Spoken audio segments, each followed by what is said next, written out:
रहे निष्कर्ष न्यूज़ और मैं हूं आपके साथ प्राची सिंह। बता दें कि मोदी कैबिनेट में मंत्री चिराग पासवान को जेट सिक्योरिटी मिली है।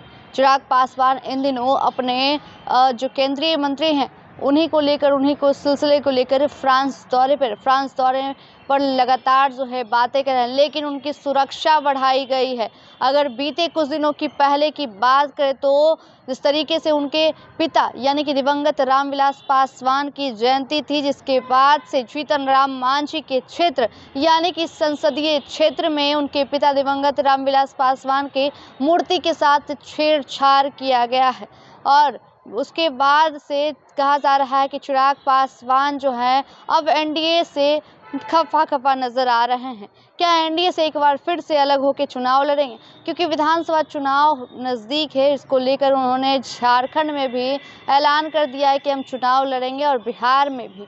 और नाराज़गी कही जा रही है क्योंकि एक दूसरे पर हमलावर हैं। अगर बीते कुछ दिनों की पहले की बात करें, दिल्ली में पशुपति पारस के आवास पर जीतन राम मांझी जाते हैं, जो कि वो भी कि मोदी कैबिनेट में मंत्री हैं। वो वहाँ पे जाते हैं, पशुपति पारस को लेकर कहते हैं कि जो दिवंगत रामविलास पासवान की छवि चिराग में नहीं बल्कि पशुपति पारस में दिखती है। लेकिन चिराग पासवान को कहीं ना कहीं इससे काफ़ी धक्का लगा, लेकिन अपने ही खेमे में, जी हाँ, एनडीए खेमे में एक दूसरे पर पलटवार करना भारी पड़ गया है। जीतन राम मांझी भी केंद्रीय मंत्री हैं और चिराग पासवान भी, लेकिन जीतन राम मांझी को तवज्जो नहीं, लेकिन बल्कि चिराग पासवान जो कि युवा नेता हैं उनकी जो सुरक्षा है वो बढ़ा दी गई है। बिहार में अगर जीतन राम मांझी की बात करें तो एक सीट पर चुनाव लड़ते, एक सीट पर जीत भी गए।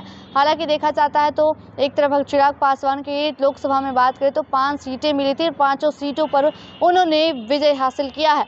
लेकिन इस बार उनकी सुरक्षा इसलिए बढ़ा दी गई क्योंकि एक तरफ अगर नीतीश कुमार की बात करें तो नीतीश कुमार से जो मांगे हो रही है कि विधानसभा चुनाव में 50 सीटों की, क्या उससे पहले इसी वजह से उन्हें मिला है या फिर चिराग पासवान की जो एनडीए से उनकी जो नाराज़गी इस वजह से जेट सिक्योरिटी मिली? क्योंकि एक तरफ देखा जा रहा है कि दिवंगत रामविलास के मूर्ति से लगातार जो है छेड़छाड़ किए जा रहे हैं और लगातार आवाज़ उठाने की बातें हो रही है कि अब मुख्यमंत्री नीतीश कुमार से मुलाकात करके इन सभी मसलों पर बातचीत होगी। लेकिन इस बीच चिराग पासवान जो है फ्रांस के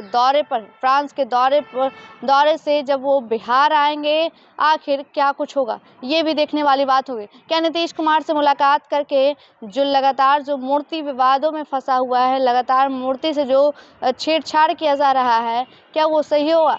क्या उन्हीं के क्षेत्र में यानी कि जीतन राम मांझी के क्षेत्र में इस तरीके का मामला सामने आया है? क्या अपने क्षेत्र में उनका सही से विकास नहीं हो रहा है?